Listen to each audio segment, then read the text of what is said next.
Welcome to another episode of The Shift with Elena Agar. In this episode, I chat with Brandon, who is an entrepreneur and a host of the Positive Head podcast.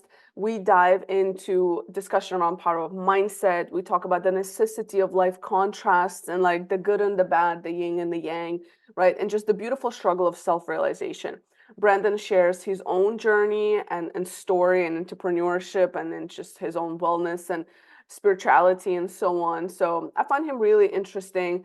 It is something I've been getting more and more into personally, is just to understand, like, what is there beyond like just ourselves, right? And like, how do we navigate this world? How do we connect to the higher versions of ourselves? How do we reach that ultimate potential, right? And a lot of it is around self-awareness and personal growth and just our energy and so on. I'm a huge believer in energy and how, I mean, we feel it when there's a bad person that coming into the room, you feel it.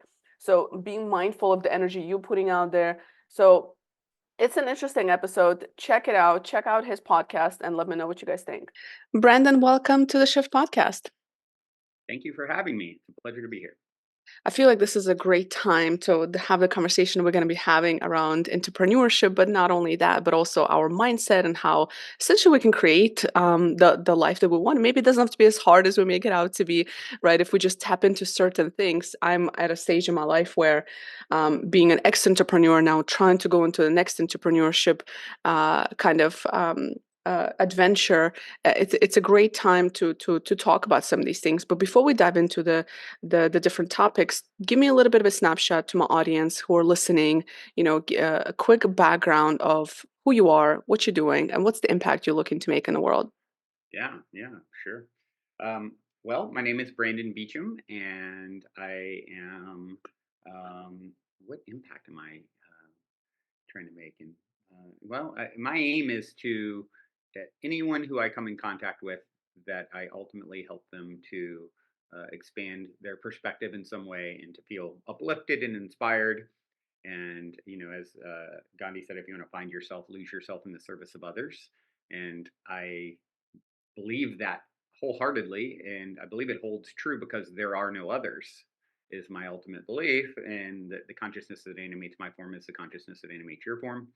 The separation between us is illusory in nature, and if you act accordingly, um, that's how you unlock the best that life has to offer. So yeah, as far as me personally, I grew up on the East Coast, currently reside in Venice Beach, Los Angeles area, California. Run a co-living and event space called the Mystic Manor here with my partner, and we do sort of like transformational festivals per day and sound healings and things like that. And yeah, I've been a serial entrepreneur my whole life as well. Mm. Had some great success and whole lot of failures along the way. But are they really failures? Because really, what's happening is it's teaching you what you need to know in order for the next step in your journey, right? So, so yeah, and I've been podcasting. I'm the host of the Positive Head podcast. I've been doing that for wow, 9 years almost, and wrote a book a couple years ago called The Golden Key, Modern Alchemy to Unlock Infinite Abundance, that actually I'd be happy to get gift to the audience if they're interested in receiving it. I can tell them how to get it, and you can download the audio and or ebook with a gift code.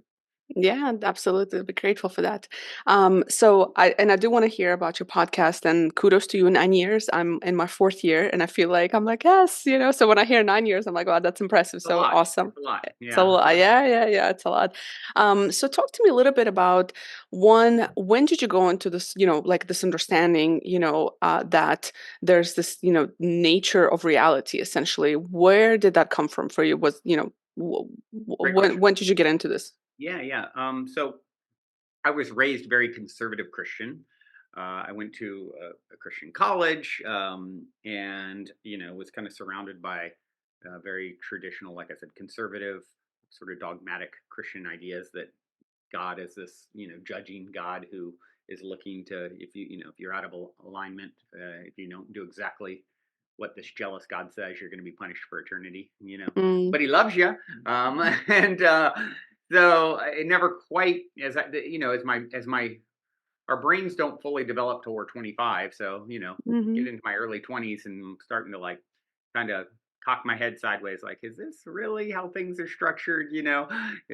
What I've been taught my whole life. And then I met a woman who claimed to have some intuitive or psychic ability, and then she demonstrated some things that kind of shook what I, shook my core beliefs. And I was already, I think, very open and receptive to the idea that there might be more going on than what I'd been, sort of led to believe.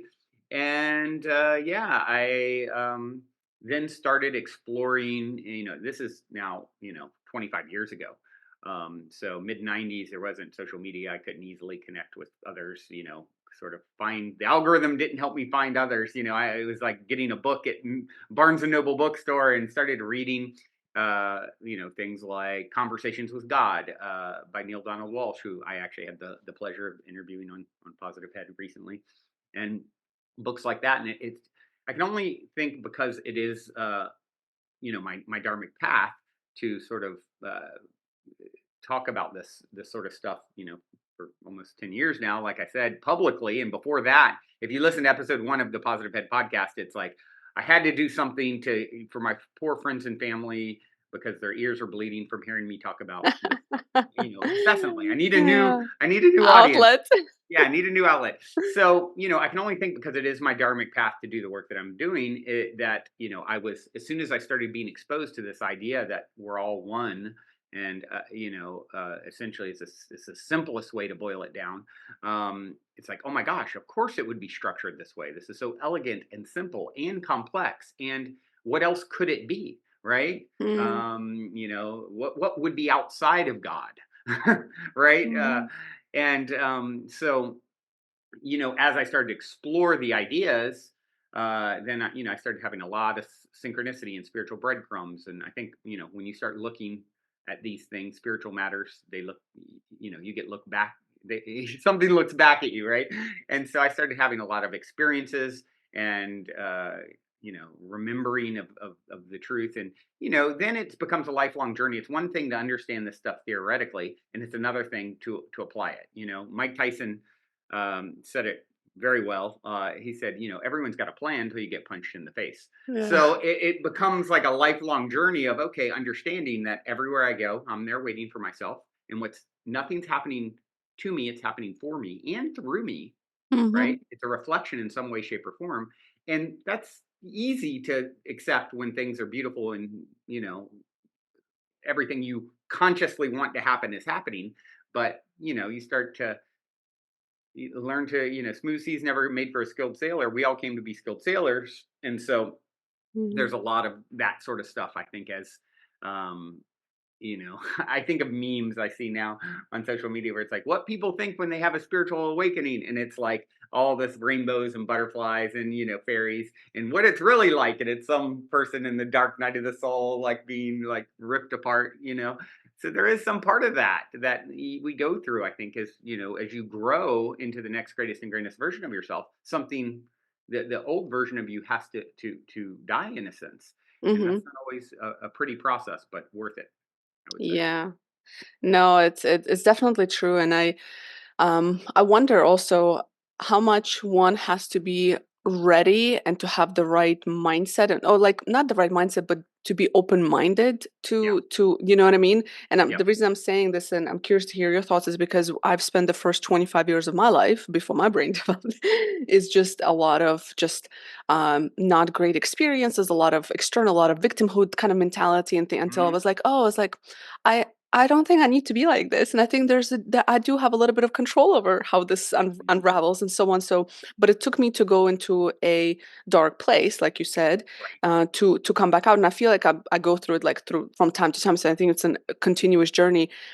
Yeah. And it seems like it's almost like people have to go through a bad experience in order to realize that. And just curious your thoughts, like Mm. why is that? Is it am I wrong to assume that? No. First off, I know exactly what you mean, and I would put forward the idea of, like, is there such a thing as bad? If it's all, Mm, if God, source, the universe, higher self, whatever you want to call it, is ultimately love, right? That is what it is at its core. And then everything is happening so that love can mean something, right? You can't know that what you are unless you know that what you are not. So the contrast is a necessary part of the experience. You Mm-hmm. need it. The sweet's never quite as sweet without the sour. So once you start to understand, like, oh, I need the contrast. I need, I always tell the story because it comes up so often in these conversations about my brother. A situation where when he was in his early 20s, he had an open container on the beach drinking alcohol, a beer or something, and he got a ticket, and then he didn't pay it. And years later, he got pulled over, and they said, "Oh, you've got a warrant for your arrest. Let's go to jail." And he's a very sensitive person, very, not the place for him. And he was in there like 4 days, something like that. And I picked him up, 12:01. They let you out after midnight so they can charge for one more day. And I bring him home, and he's sort of very shaken. Obviously, what he just experienced was very traumatic in there, and the energies in there. And I Mm-hmm. remember I cooked him a hot pocket, this $1.50 Yeah. piece of garbage food. Um, and and to this day, if you and he's had a lot of like Michelin 5-star meals, and eating really well. If you ask him what was the best meal he ever had, guess what he'll tell you? That That hot hot pocket. pocket, Hmm. because of the contrast of what he had just experienced. So Mm. this is, once you can understand, you're not meant to be happy all the time, but you can choose to be at peace. You can see through the the illusion of, if this happens, I'm happy. If this happens, I'm sad. If instead of becoming a puppet on a string, you start becoming proactive in your life, and then the more you show up as a rock, regardless of what's happening. And by the way, when you feel down, allow it. Don't resist. Don't But what helps really ease the sting is having the perspective, like, really posing the question, why is this happening for me? What Why did I attract this into my world for some reason? What is it trying to show me about myself and what I need to do next? And instead of, I'm a victim of some external thing, like, there is no out there. It's all an extension of you. And it can Mm-hmm. only show up, and if it's somehow a vibrational match to you. That which is Mm-hmm. like unto itself is drawn. Same way, if I'm holding a guitar, you're holding a guitar, and I pluck a certain string, that same string would resonate, even over this microphone, over the internet as we talk, right? Mm-hmm. Because it's in resonance. So you are somehow, you're a very complex being, and you have some resonant energy to what's showing up. Okay, look at that. Don't pointing out there. And I get it. This is a very challenging idea, especially for those who have been through some really serious trauma. And I'm Sure. not trying to discredit that in any way, shape, or form. It's, there's people who've experienced much more severe circumstances than I have. And and what if you consider the idea like you're such a badass that your soul signed up for that journey so that you Mm. can become more, so that you could overcome in spite of all the things stacked against you. What Mm. a different narrative, right? Than Yeah, I love I'm, that. you know, I love that. I'm very much relate to everything you're saying, and I'm curious if you've seen. I'm curious your thoughts on this. Let me give you some context. I think there's been shift over the last several years, and I kind of credit it to media, to the negative stuff that they put out there. But I think that we're starting to confuse what it means to have a bad day versus I'm clinically depressed, I'm burnt out, and so on. So, what are your thoughts on that? Because I feel like everybody's just using this like I'm burnt out, especially in the corporate world. I'm just like, oh, I'm just stressed out, I'm depressed. I'm like we use all these heavy words that might not be necessary, at least how mm. I see it. What are your thoughts on that? Yeah, I think labels sometimes get in the way. A lot of Mhm, times get in the way of, um, uh, you know, the story you tell is everything. I always say the only thing I've been good at in my life is telling some really good stories about myself. Like, I started at 17. I don't believe in getting sick. I just made that up, right? But mhm, the science actually shows. I mean, like Dr. Bruce Lipton, who I had on my podcast. He wrote The Biology of Belief. It showed 30% of healing, including surgeries, and that's conservative. 30% is all placebo. It's mm, belief. So, what story are you telling? Started telling that story when I was very young, and I can't say I've never been sick, but I've never been. I'm 49, never been in a hospital, never had an ache or a pain, never, I mean, it's been, health has not been a big challenge in my life. And Mm, I told the right story. So, and I continue to tell that story. And if something came up challenging, I'd tell a good story around it. I'd find the silver lining. Once you understand that you are the creator and created rolled into one, abracadabra translates to I create as I speak, right? You are mm, spelling, you are casting a spell. Your words are your wands. So what story am I telling? If you look at a story, look at any story you've told in your life. What's happened is then because you're such a powerful creator, then you get a reflection that it is indeed true. Then it becomes a feedback loop, and you just continue creating the same mhm, thing. And you're right. It is the world is like that for you based off of the story that you're telling around it. So what if you look at anything that's a limiting belief and think of it in terms of like quantum physics? Like they know if you look at a particle, if we observe it, it's in a certain spot. If we're not looking at it, it's in a state of quantum superposition, all possibilities at once. And then when we focus on it, it snaps into one spot. So what if you superposition your story? Okay, mm, this is a story I've been telling, but what if it was like this? What if it meant that? What if it was something different? And then now you open up possibility and you allow other energies around it to come in. And this is extremely powerful to start telling a different story around your situation. For example, let's say um, I hit you in the face. You could tell quite the story around that. Oh my gosh, I was a victim. He's a tyrant. He's this awful man who's dangerous, and I didn't deserve that. And or what if you said, oh, a fist struck my cheek. It stung. There was a sensation. You just it's an event that happened in the universe once. As the mm, universe continues, 14 billion years ago, and the universe has somehow coalesced into me and you. These atoms were made of, that make me up. These particles were a star before that lived its entire life cycle for billions of years, died, exploded outward, and then reformed as me. They'll become something else in the future. It's the universe is happening. And what if it wasn't this charged story around it, right? This fist struck my face and there was a stinging sensation.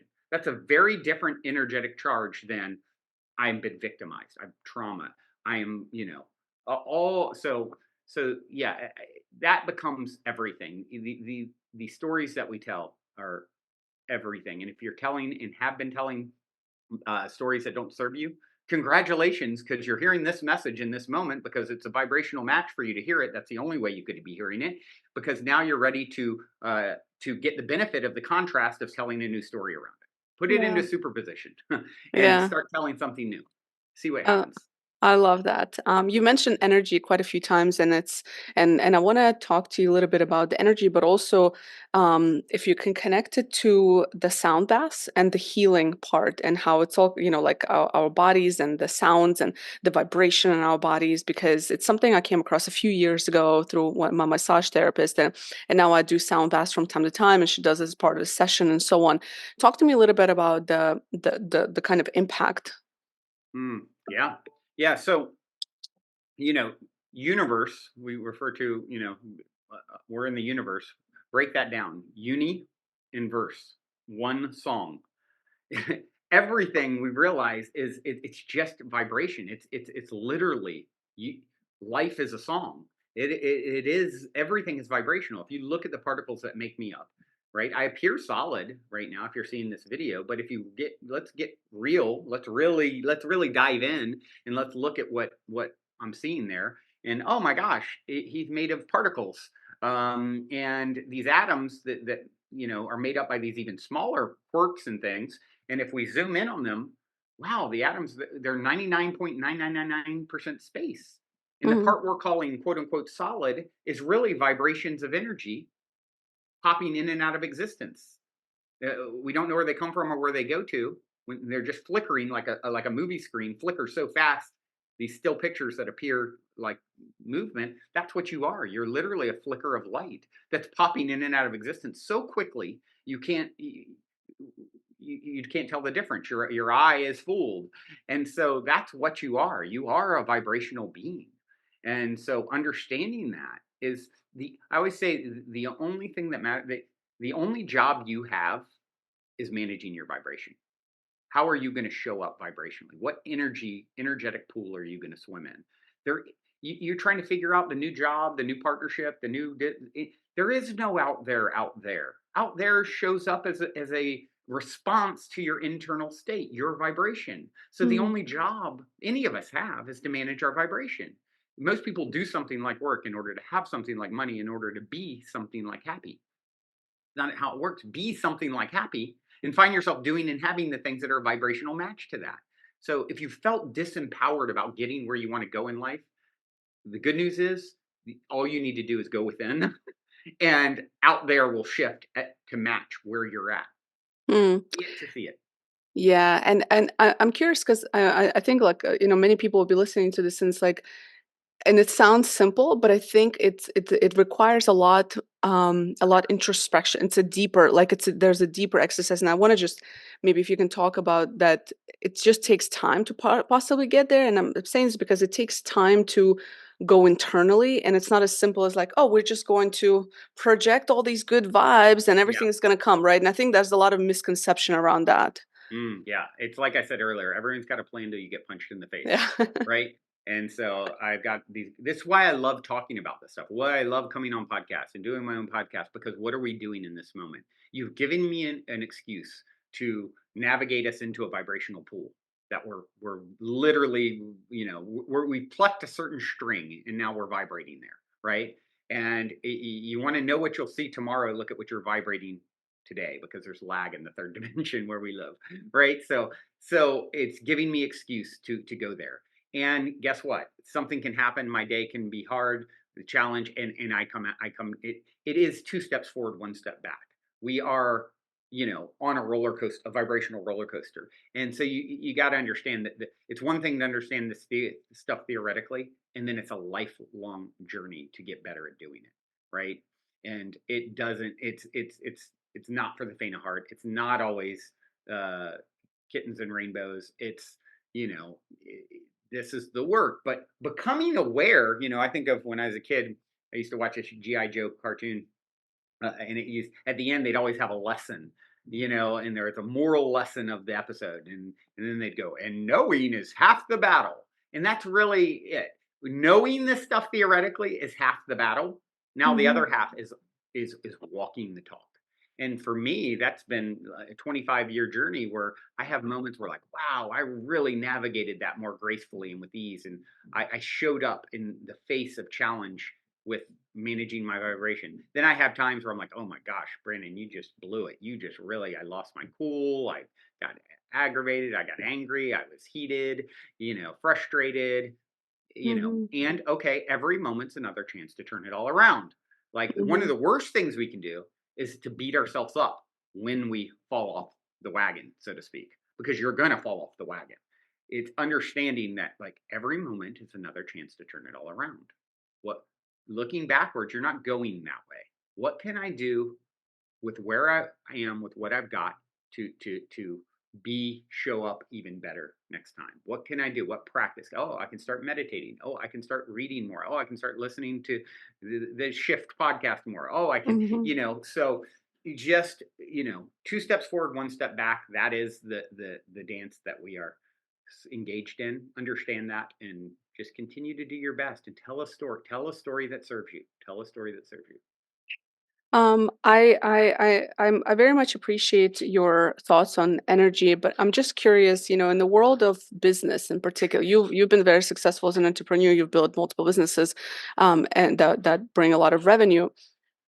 There's this again misconception that business has to be very harsh and it's a shady environment and you have to do certain Mm-hmm. things and etc. And so how do you apply how do you apply these teachings and just your way of life into business? How has that helped you? Mm-hmm. Have you had challenges with it? You know what I mean? I have. I've had a lot of challenges in business. I mean, if you read my book, The Golden Key, I tell the story of me going from my friend's couch to an Inc. fastest growing private company in the US, to getting offered to be bought out for $30 million, to within 12 hours of that offer losing 90% of our revenue and the deal blowing up, to my best friend and business partner betraying me and trying to steal what was left after we just got hit by this asteroid, to me walking away and, like getting some grand lesson from, I mean, it's a whole, there's even more. It just keeps going. I go in Mm-hmm. detail in the book, but it's my hero's journey tale. Mm-hmm. It happened for me, not to me. It gave me the opportunity to choose how to show up and be and walk the talk. And Mm-hmm. and like I said, I go into detail with what I mean by that in the book, for those who want to check it out. But um yeah, understanding that, like, yeah, it's a challenging environment, and it's supposed to be a challenging environment. And if you can understand that whatever you're putting out is coming back, because there is no out there. That's Mm-hmm. why when Gandhi says, if you want to find yourself, lose yourself in the service of others, because there are no others. Well, if I'm disservicing others, guess what's coming back? You can't. You're doing it to yourself. Energy. That's how it just. It's just the flow, the nature of reality, right? If I punch myself in the face, it's going to sting, and you're Mm-hmm. essentially doing that to someone else, and then you're maybe there's a delay, so you haven't connected the dots yet. But it's that energy's coming back. So all you need to do is show up and say, "How can I be of service?" That's one key. What is my life path? I can tell you this 100%, your highest timeline is going to involve service in some way, shape, or form, because of the principles I just talked about. It's Mm-hmm. the only way to receive. It is in giving that we receive, as St. Francis of Assisi said hundreds of years ago. There's a reason why. And so once you start to understand that, like, oh, okay, business operates this way and there's a lot of shady stuff. Cool. I've been involved in an industry that's known for being shady. Cool. What an opportunity to come and be a light in that industry. Right. So what story are you telling around it? And I know if I'm coming with, I talk about this in the book. If you want to understand the results of what you're putting your energy into, look at the intention going in. It will be reflective in some way, shape, or form. So if you have a good intention, a pure intention, that's going to be reflected in the outcome. That's all you need to know. Like, all Mm-hmm. the rest is noise, really. You know. Yeah. So It's so simple yet profound. And if people just understand that this piece, right? And it took me a long time, so I understand how what it feels like not understanding it, and that the life yep, that you experience when you start to be like, oh, it's just the outside. And I think for me, definitely it shifted at that time. And it's just like, and that's why I like talking to people like you. And I want to hear more about your Positive Head podcast, because it's like, it's so simple. And when you see people on the street and you start to see certain things in them, where you see your old self in them, and then you like, if you just knew this simple thing, just this shift that you have to, you know what I mean? So it's it's just it's mind-boggling to me how this is not just the way that we live, right? But you got to have the opposite as well, right? yeah, yeah, yeah. And I love that you said see someone on the street, because once again, one place to really check ourselves is in the story we're telling about someone and them needing to be other, as if the universe is imperfect, right? So Mm, here's two stories that really help to drive this home, and they're both well, one comes from a guest I had on my podcast years ago, and excuse me, let me get a little water. He claimed that he could see people's higher selves when he'd engage with you. He could see your higher self and communicate with your higher self. And so he said he had a habit of, he lived in San Francisco where there's a lot of homelessness, and he would send love to whoever he's walking by. And he said one time the higher self of this man experiencing homelessness appeared to him and said, "Do I look like I need or want that from you?" And it really hit him like, oh my gosh, this is a divine being having its experience. It's in mm, eternity right now, and it needs and wants the contrast. It has signed a soul contract. This is what it came to do actually in this life. And here we are, oh, it needs to be different. It needs to be, and it doesn't mean we don't strive to try and make things better, but our attachment to the idea that it's wrong, it's somehow less of an important experience for source, God, higher self, to know I itself, see. Mm-hmm. right? And I had a really profound example of this in my own life.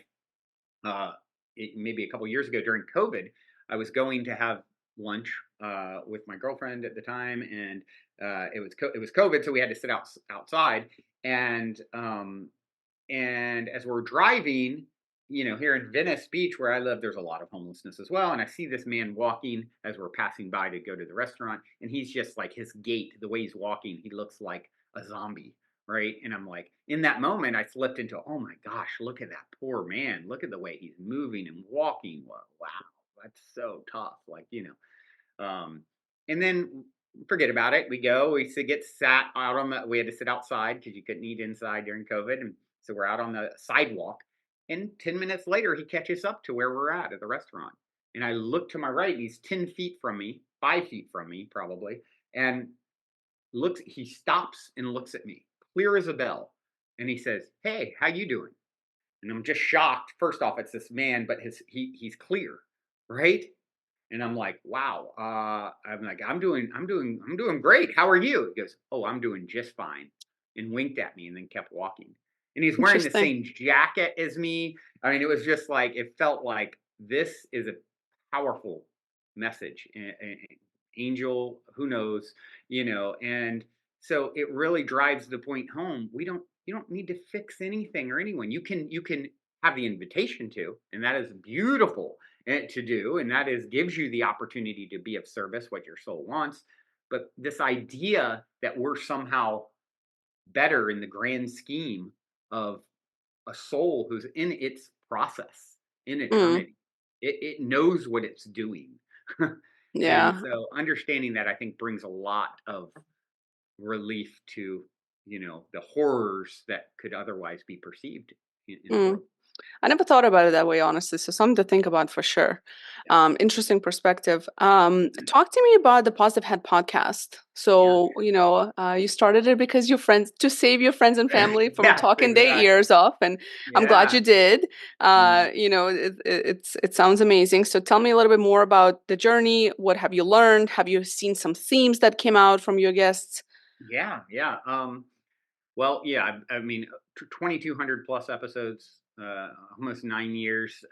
So I've done a lot of podcasting, a lot of solo I started doing interview style, like this, and then I was talking over my guests so much, I had to start doing daily episodes that were just me sharing whatever came up, and it was fun because daily, it's like I can just, what's coming up today, what's happening in my life, what lesson have I perceived, and Mm-hmm. so did 5 episodes a week for many years, and then I started doing a late night style show called Optimystic.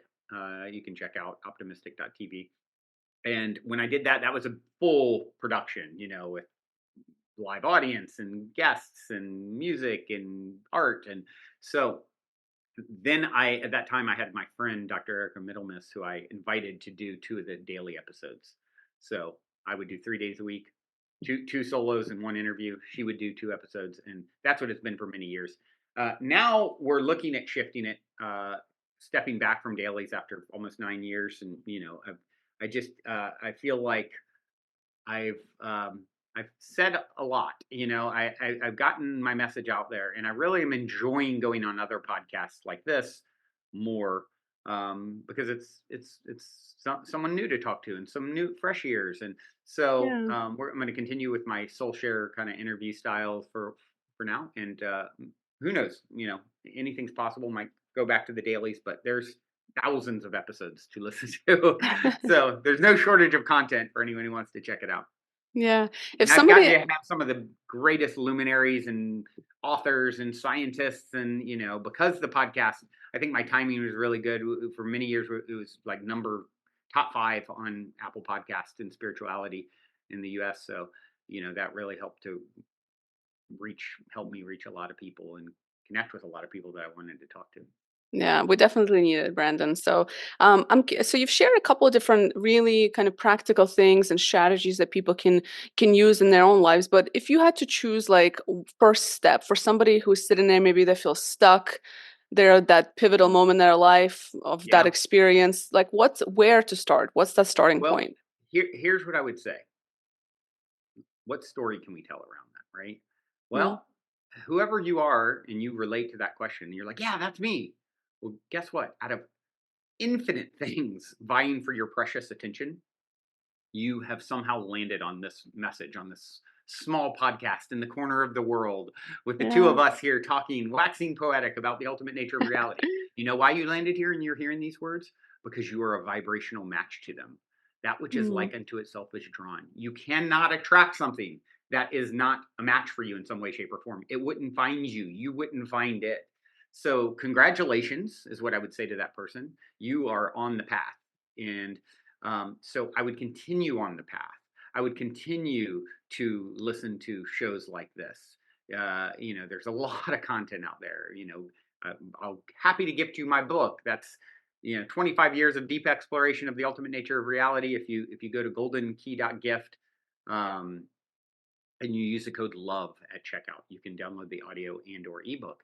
And it's 3 hours to listen to or 100 pages to read. I kind of distilled 25 years of this stuff into, okay, here's my 8 keys, and and give some practices in there to unlock the next version of yourself. So there's so much that you can do, to continue to. It's like working out. It's like food for your soul. So this is the number one thing. Then doing all the things.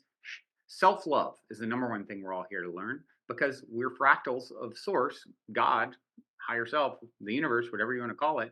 And at the end of the day, when all the puzzle pieces go back in the box, it's there's only one. So God is learning to love herself, right? Throughout eternity. And that is what you're here to do as well.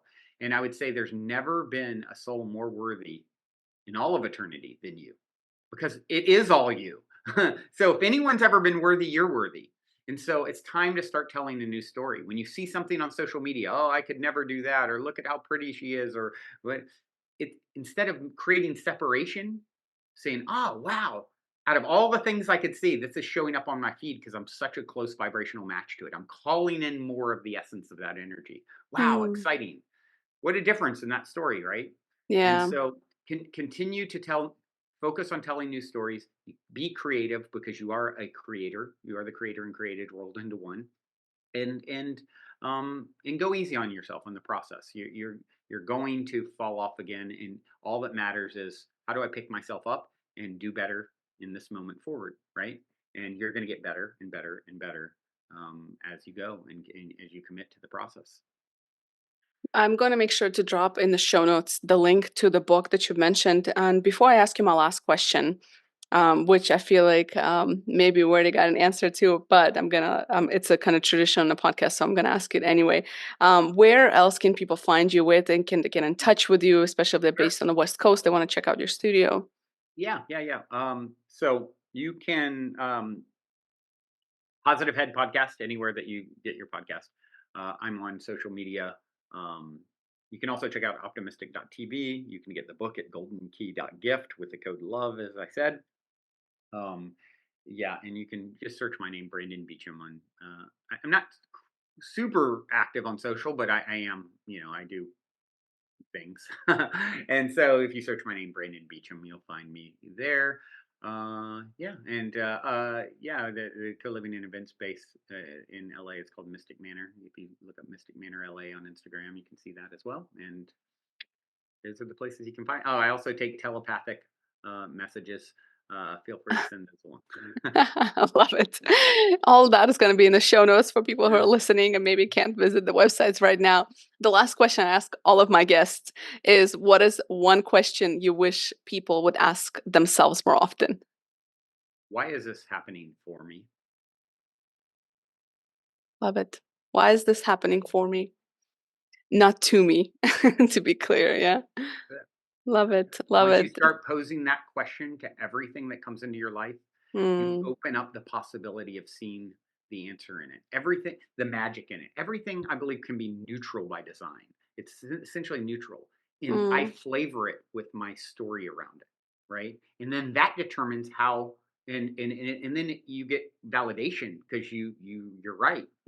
There's a saying, there's only one truth, your truth. That's because you are literally creating it with the story that you tell, and then you're getting a validation as it unfolds to support your claim around it.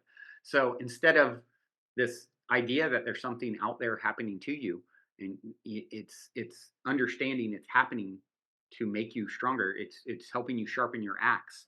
Like I said, smooth seas never made for a skilled sailor. What is this trying to show me about me? Why did I attract this so that I could become more? Let's explore that. Now you start finding the silver lining. Now you start getting the diamond that's hidden behind the lump of coal. You start seeing things from a more in line with how your higher self sees things, right? And so typically our human is playing checkers, our higher self is playing chess. You start playing chess more, you're seeing it from a broader perspective. And so now as you start to see more as your higher self sees, you get the powers and the gifts that your higher self has. It's integrating with you. And this is a great way to start that, always posing that question and exploring with that sense of wonder and trusting, as one of the keys in my book, trust the mystery. You don't need to understand, just know and explore.